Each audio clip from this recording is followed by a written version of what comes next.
Well, hello there once again, my young friends. Mr. Johnson coming to you here from Classroom 408 here at Westlake High School here in Johnson Land. I'm here to expose you to a little bit of the poetry of England from the Elizabethan age and the Jacobean age, basically. As we will in class here over the next couple of weeks, work our way through some poetry, do, up to 2 poems a day. We won't fly through these poems as far as, reading them and studying them and whatnot.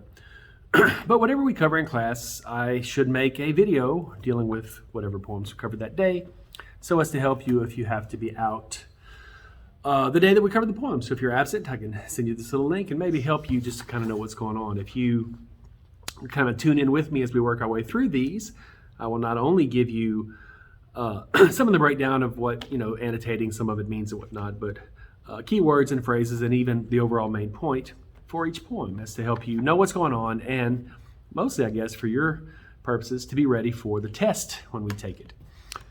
For this video, we'll look at a couple of sonnets, one by William Shakespeare and one by Pablo Neruda. First one we'll look at is called Let Me Not to the Marriage of True Minds. It's sonnet 116 by William Shakespeare. Let me start by reading all the way through it, and then we'll talk about it. Let me not to the marriage of true minds admit impediments. Love is not love which alters when it alteration finds, or bends with the remover to remove. Oh no, it is an ever fixed mark that looks on tempests and is never shaken. It is a star to every wandering bark, whose worth's unknown, although his height be taken. Love's not time's fool, though rosy lips and cheeks within his bending sickle's compass come. Love alters not with his brief hours and weeks, but bears it out even to the edge of doom. If this be error, and upon me proved, I never writ, nor no man ever loved. I would start, if I were you, by maybe jotting down near the title of the poem what is basically the overall main point of the poem. And I'll kind of summarize that for you with a simple statement like this. For Let Me Not to the Marriage, the overall point is, if love is real, it can stand the test of time. Maybe just jot down that little statement near the title. If love is real, it can stand the test of time. That is something that maybe you would see on a test just to match with this title. That's basically what this poem is about. First thing I would do if I were you as far as annotating is look where in line 2 the word impediments is there. I would right above it, right near it, write the word obstacles. The word impediments basically means obstacle or hindrance. Either one is fine. It's an obstacle, it's a hindrance, it's something that impedes, it's an impediment. Maybe next thing I would do, look at the end of line 2 and all of line 3. Love is not love, which alters when it alteration finds. Maybe highlight that line and a half, highlight it, underline it, mark it in some way that is meaningful to you. Love is not love, which alters when an alteration finds.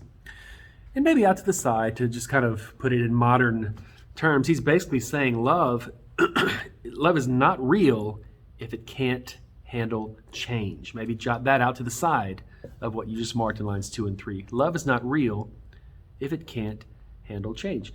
A love relationship is work. The poet seems to be indicating here that if a love relationship can't withstand some changes that come along and still be able to survive, then maybe it's not real love. Love is not real if it can't handle change. Maybe next you should mark lines 5 and 6. Oh no, it is an ever fixed mark that looks on tempests and is never shaken. Maybe highlight or mark lines 5 and 6 together. The word tempest is a storm, a very powerful windy storm. So maybe near the word tempest, storm. Or a windy storm. And maybe out to the side of lines 5 and 6 that you've marked.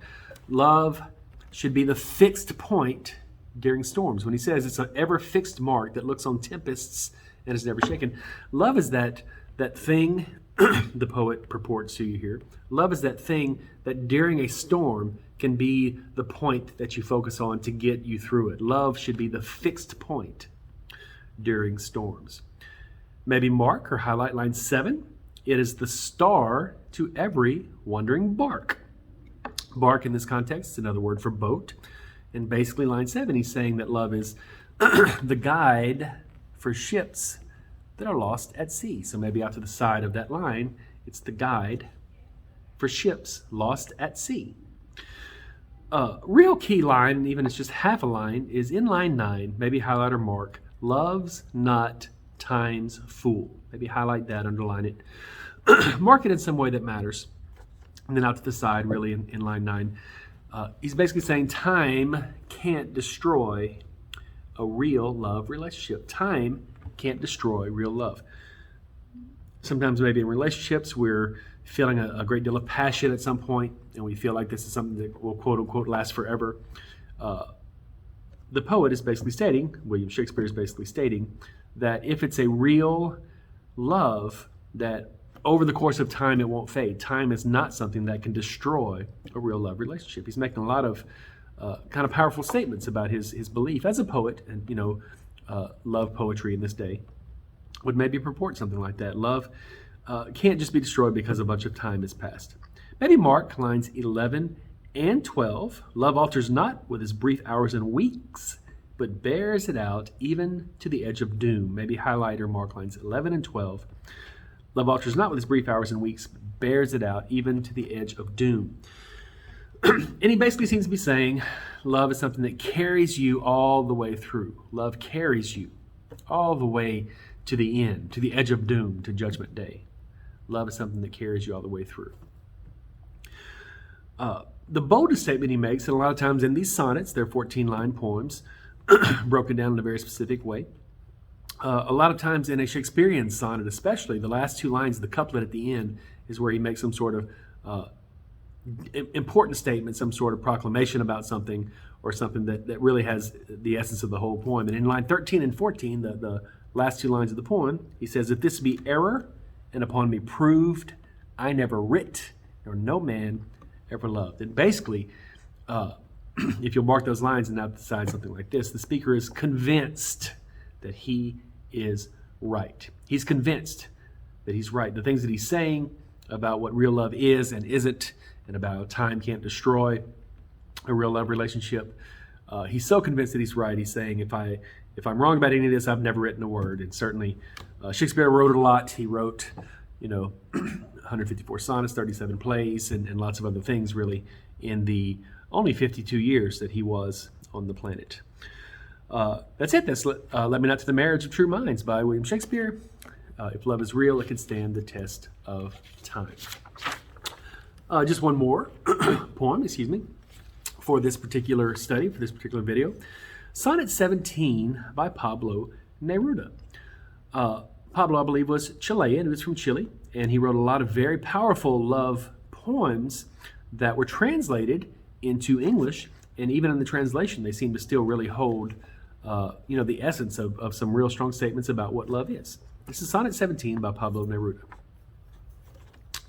I do not love you as if you were a salt rose or topaz, or the arrow of carnations the fire shoots off.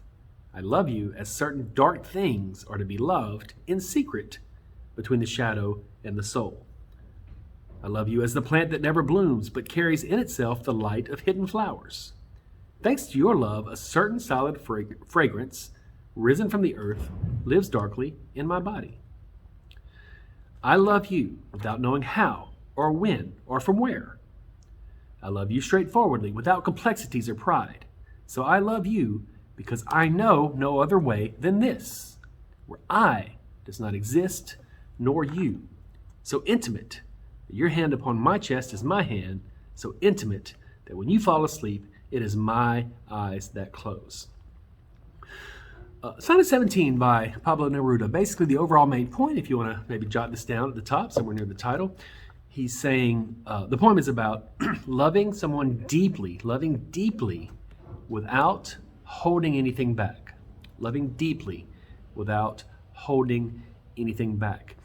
When we're in relationships, one of the ways that we want to love, or we should maybe strive to love, is to love somebody with our whole hearts and not, hold any of ourselves back when we're trying to love another person. And sometimes so many things creep in, and there's struggles, there's difficulties, there's sacrifice. There are a lot of things about relationships that are very difficult that sometimes we do end up holding back. And this poem seems to purport that it's about loving someone, him loving his lady, very deeply without holding anything back.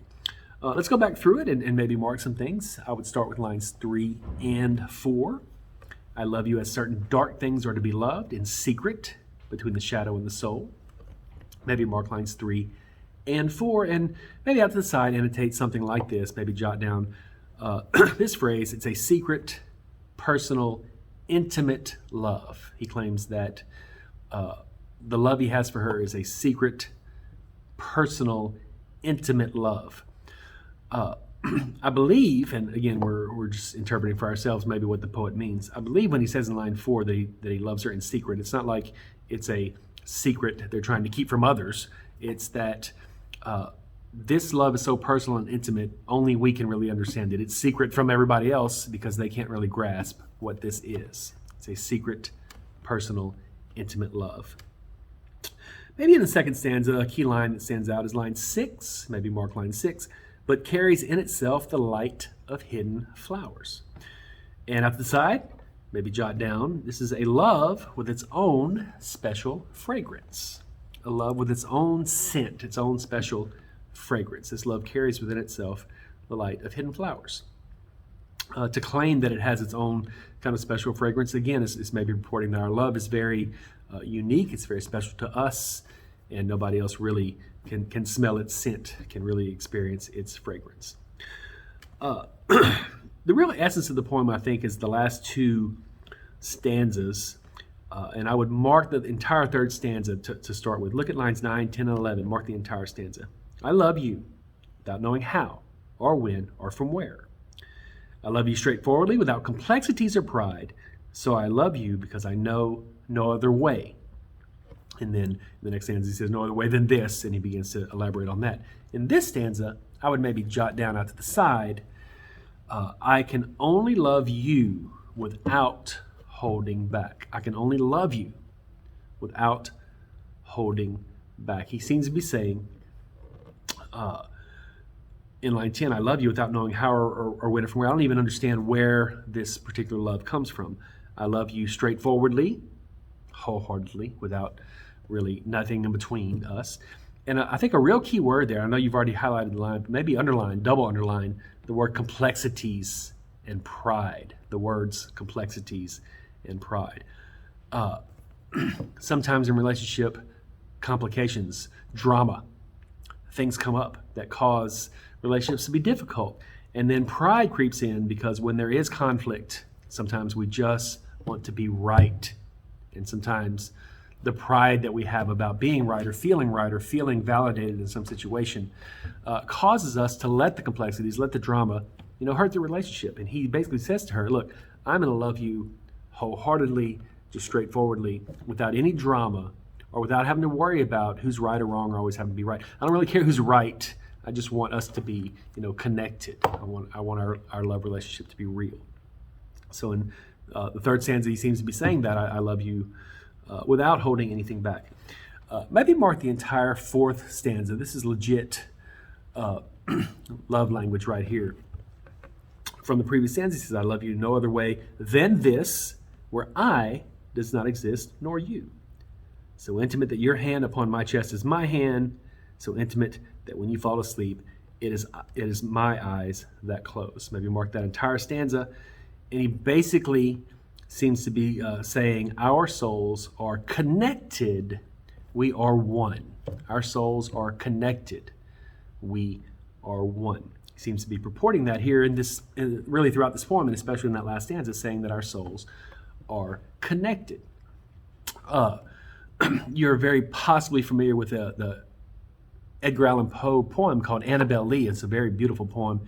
And when I read this poem, I kind of think of the same kind of idea. In that poem, Poe says, and neither the angels in heaven above nor the demons down under the sea can ever dissever my soul from the soul of the beautiful Annabel Lee. Basically, nothing in heaven or earth or anywhere in between can keep us from being connected. Our souls are absolutely connected. And that's what this poet seems to be saying here. This is Sonnet 17 by Pablo Neruda, loving deeply without holding anything back. Hopefully this short video, trying to keep it, all these poems that we'll go through, I'll try to keep them 15 minutes or less or so, depending on how much there is to say. But if you had to be out of class, maybe it's useful to you to have this information and these markings from Let Me Not to the Marriage of True Minds by Shakespeare and Sonnet 17 by Pablo Neruda. Thanks very much for watching and listening and reading these poems with me. Hopefully it's been useful to you. Okay, bye.